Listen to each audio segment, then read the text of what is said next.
Do Pai, do Filho e do Espírito Santo. Amém.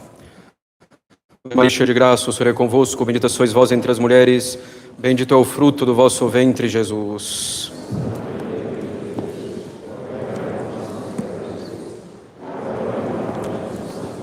Podem sentar-se.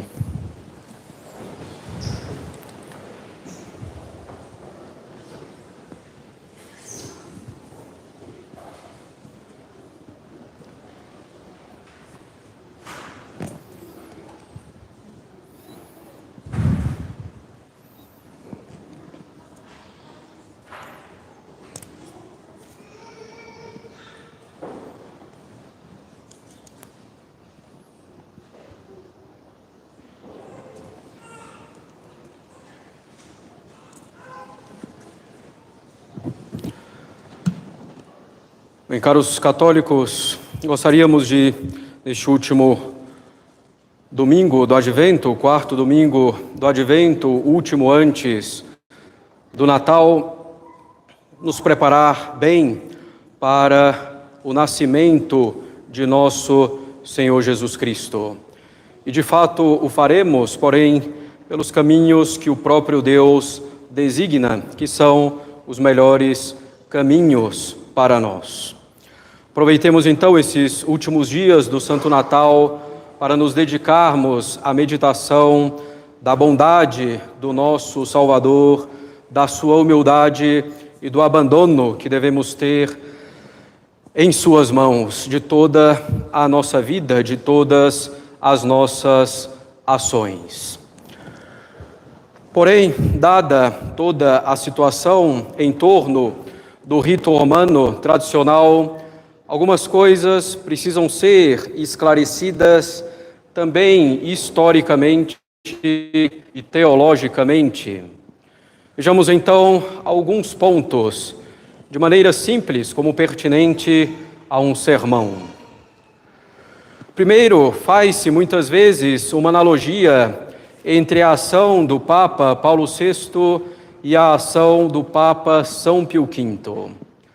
Paulo VI teria feito, com relação à liturgia, após o Concílio Vaticano II, a mesma coisa que São Pio V fez com relação à liturgia depois do Concílio de Trento.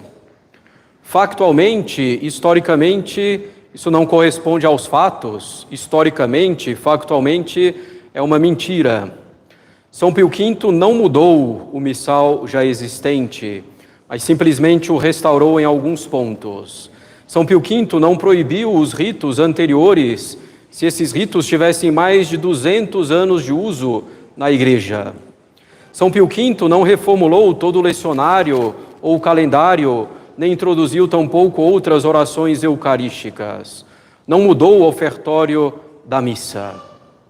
Com Paulo VI e a reforma litúrgica de 1969 e 1970, vemos vários elementos novos no rito da missa e mesmo dos outros sacramentos.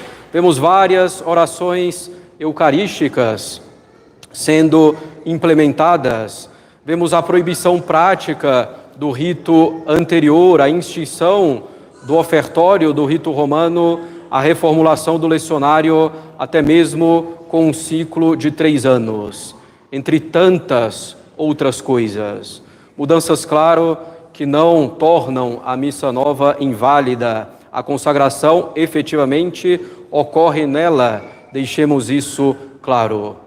Todavia, não há analogia possível entre o que fez São Pio V e o que fez o Papa Paulo VI. Hoje, quer se dar a entender também que qualquer crítica à liturgia da missa dos papas Paulo VI e João Paulo II é uma afronta, no fundo, à autoridade da Igreja. Não poderia ser criticada em nada, porque a liturgia atual da Igreja, desejada pelo Papa e pelo Concílio Vaticano II.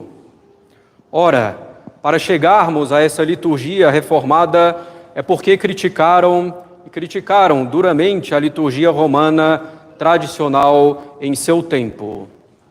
E quando a criticaram, não era a liturgia romana tradicional, a liturgia da Igreja, Não era ela a liturgia da igreja desde os apóstolos, se desenvolvendo organicamente por séculos e séculos?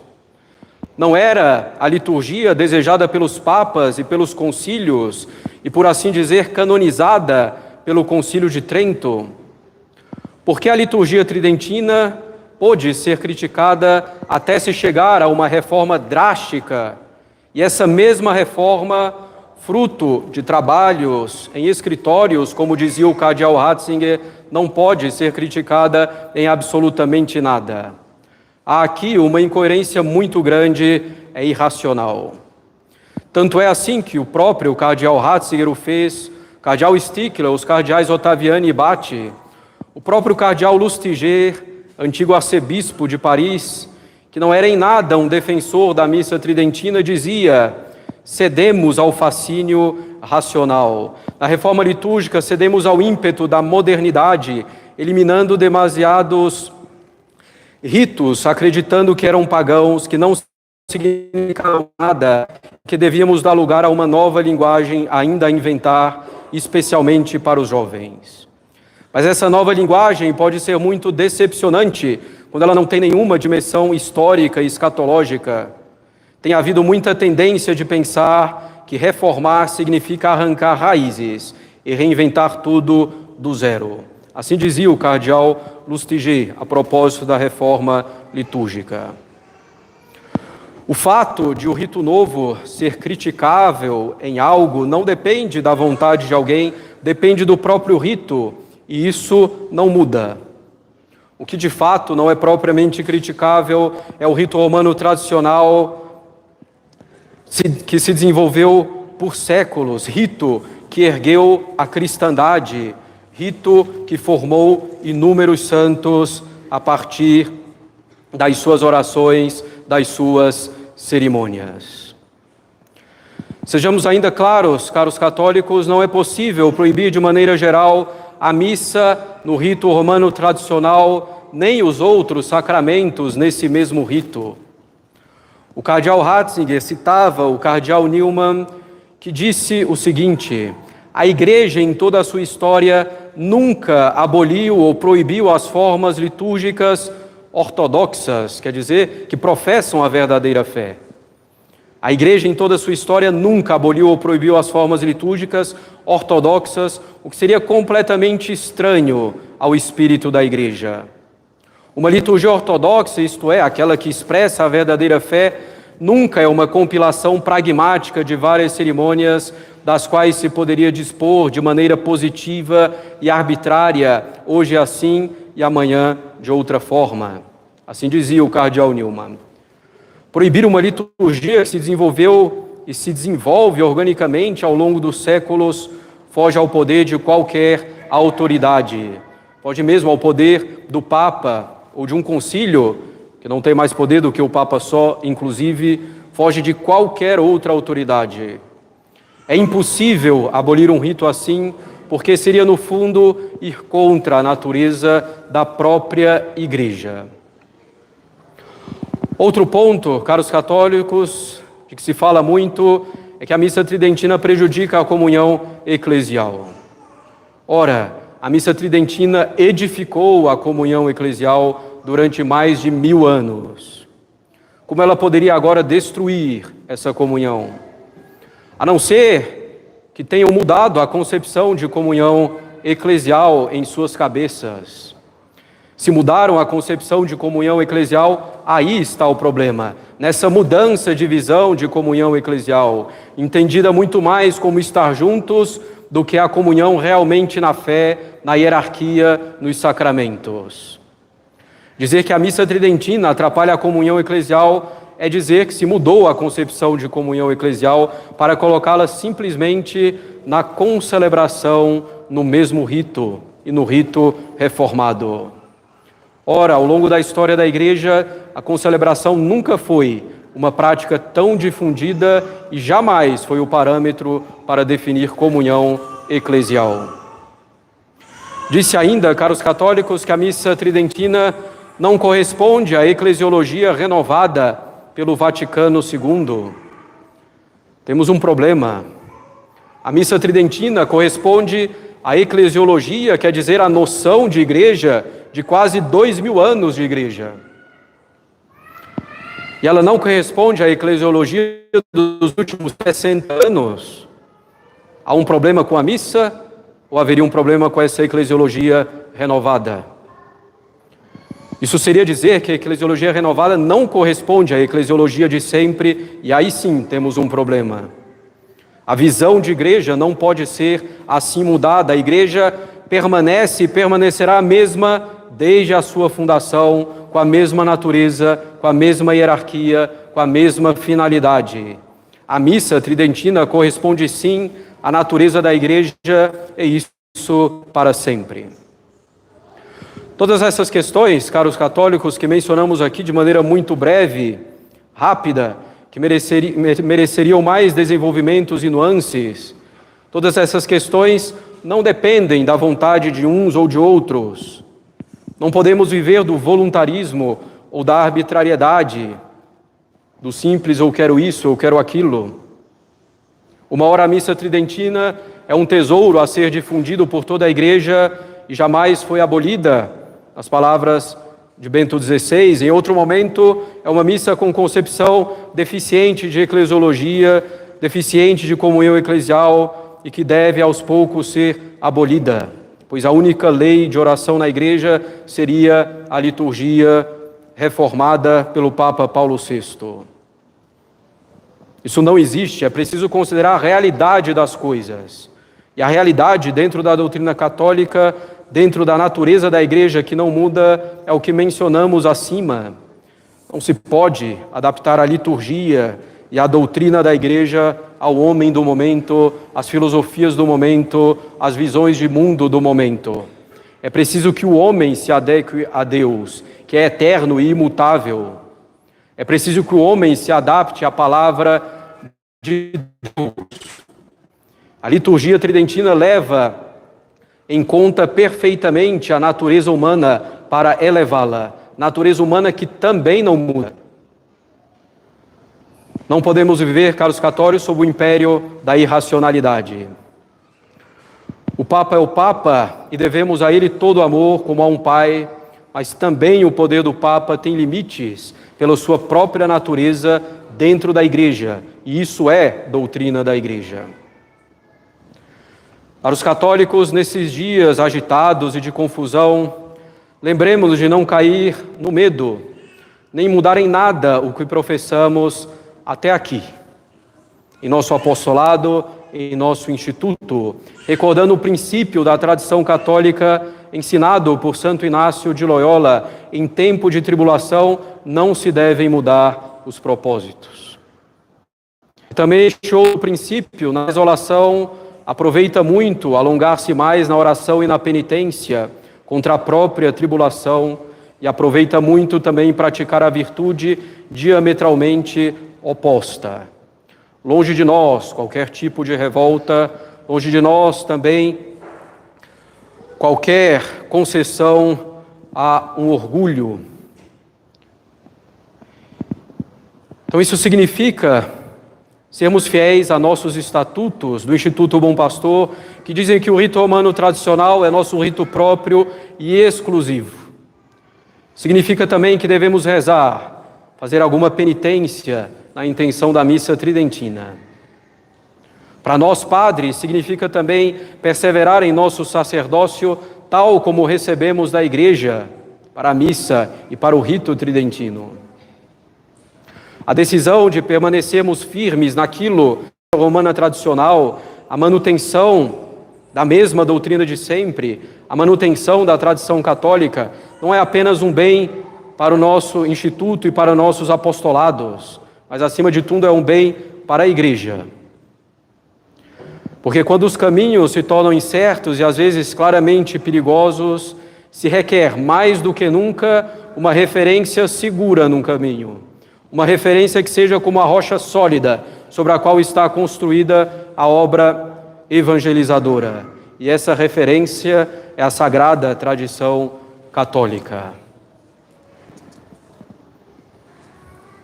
Eu estou aqui nessa parte até o final praticamente citando as palavras de nosso superior geral, o padre Luiz Gabriel Barreiro. Em particular, a manutenção da missa romana tradicional apresenta-se hoje como um imperativo, se for possível usar este termo, para que a Igreja não corra o risco de perder totalmente, se isso fosse possível, o seu vínculo com o que realmente faz que ela seja o que ela é.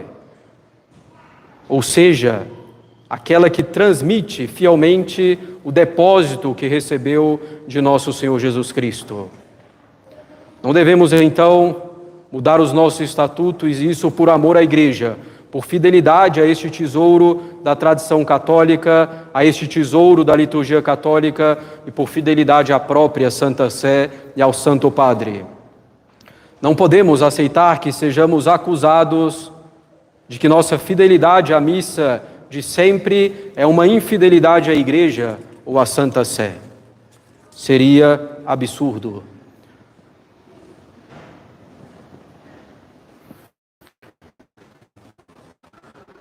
Vocês, caros fiéis, também os sacerdotes diocesanos e de outras comunidades que celebram a missa no rito antigo, ou que estão próximos da liturgia romana tradicional, também esperam de nós a fidelidade ao compromisso que fizemos com a Igreja, com a nossa missão para ajudar a manter a tradição católica. Com todas as nossas misérias, todas as nossas fraquezas, sem nenhuma pretensão de fazermos mais do que podemos fazer com a ajuda de Deus. Esperam de nós a coragem, a luz da doutrina, a clareza dos ensinamentos constantes da Igreja. Isso é esperado de qualquer padre. Também exigem de nós o compromisso com a verdade e o testemunho da convicção de um sacerdócio, de uma vida sacerdotal coerente com o que vivemos e defendemos ao longo de nossa vida. É claro que não podemos reivindicar o posto de salvadores da Igreja, mas somos chamados a contribuir no que nos diz respeito para o bem das almas e não devemos abandoná-las, não devemos deixar de servir pastoralmente a elas e não devemos abandonar a missão que nosso Senhor quis nos dar no exercício de nosso sacerdócio, e isso pela Igreja.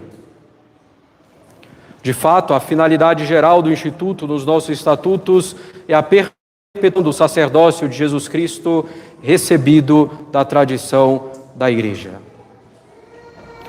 O nosso Instituto, apesar da situação atual, não pode deixar de afirmar a sua profunda romanidade e deve fazê-lo sem cair em atitudes de servilismo, que seria obedecer a algo injusto, indevido, e cair em atitudes de caráter revolucionário, de revoltas ou algo assim.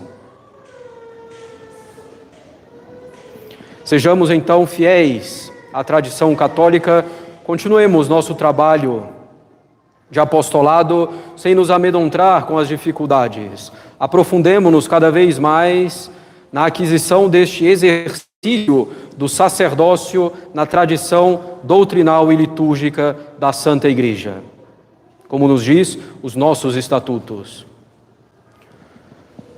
Devemos então mergulhar fundo na teologia católica tradicional, na ação apostólica católica fundada na tradição da Igreja, com a qual tantos santos converteram almas e edificaram a cristandade.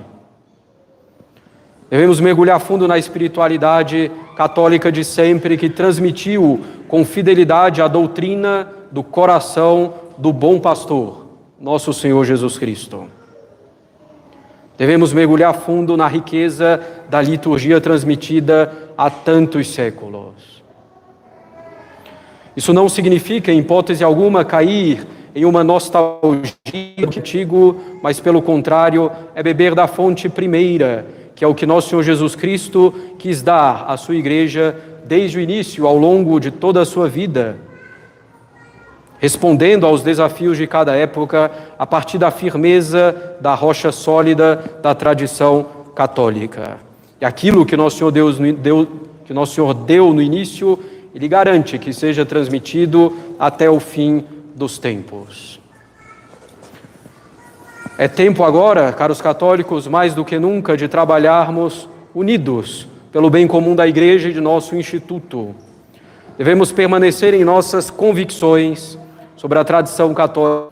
Devemos guardar a fidelidade aos nossos estatutos e, mais do que isso, à Igreja. A missa tridentina, sem medo, com coragem, guardando a paz interior que vem da tranquilidade na ordem dada em grande parte pelo próprio rito da missa tradicional. Essas medidas últimas que vêm sendo tomadas podem facilmente nos tirar a paz, nos encher de receios, nos acovardar, nos dividir, nos fazer abandonar o combate, ou por outro lado, pode nos levar a fazer um combate irracional, indevido, violento, desrespeitoso, sem caridade. Não devemos ceder a nada disso, devemos permanecer fiéis a nossos compromissos com a Igreja e aos nossos compromissos, nós padres, com o Instituto Bom Pastor. Somos poucos e fracos, mas podemos fazer alguma coisa com a ajuda de Deus se permanecermos firmes nas boas convicções, lutando com a força da fé e da razão. Nós passaremos, os padres passarão, os bispos passarão, os papas passarão, mas a santa tradição católica não passará, ela permanecerá, pois ela é de Deus, ela é de nosso Senhor Jesus Cristo. É tempo, caros católicos, de refletir, de pedir ajuda a Deus, sem nos deixar levar pela paixão. É tempo de rezar, de fazer penitência e de agir de modo ordenado, cada um em seu posto, com toda a fidelidade à Igreja e com a verdadeira fidelidade ao Santo Padre, o Papa, permanecendo fiéis aos nossos compromissos com relação à tradição católica, que é o compromisso de todo católico apostólico romano. Em nome do Pai, do Filho e do Espírito Santo. Amém.